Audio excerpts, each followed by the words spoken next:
ஆக்கர்ஷ சக்தி கொண்ட பொருட்கள். இப்போ நீங்கள் அதில் என்ன பணம் போட்டு வைக்கிறீங்களோ அந்த பணம் ஈர்க்கப்படும். அதனால் ஒரு ஃப்ரெஷ்ஷான ஒரு ரூ. 500 நோட்டாக இருந்தால் எடுத்து எப்பயுமே அந்த பணப்பெட்டியில் இருக்க மாதிரி வச்சுக்கோங்க. ஒரு கட்டு இருந்தால் கூட பரவாயில்ல, ஒரு ரூ. 500 கட்டு இருந்தால் கூட பரவாயில்ல. அந்தளவுக்குலாம் எங்கள் வசதி இருக்குன்னு கேட்டிங்கன்னா ஒரே ஒரு ரூ. 500 2 500 போட்டு வைங்க. எப்பயுமே பணப்பெட்டிக்குள்ளே பணம் இருக்கணும். இங்கே என்ன இருக்கோ அது அட்ராக்ட் ஆகிட்டே இருக்கும், ஈர்க்கப்படும். ஸோ அதனால் அந்த பணம் எப்பயுமே இருக்கட்டும்.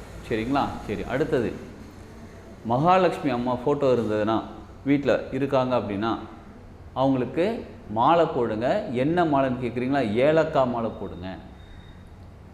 ஏலக்காவை எடுத்துக்கோங்க, கோத்துருங்க, ஊசி வச்சு கோத்துருங்க. கோத்து சின்னதாக மாலை இருந்தாலும் பரவாயில்ல, எடுத்து போடுங்க. எங்கள் வீட்டில் மகாலட்சுமி ஃபோட்டோலாம் இல்லையேன்னு பரவாயில்ல, ஏலக்காய் கொஞ்சமாக மாலை மாதிரி கோத்து உங்கள் வீட்டில் என்ன சாமி இருக்காங்களோ அவங்களுக்கு போடுங்க.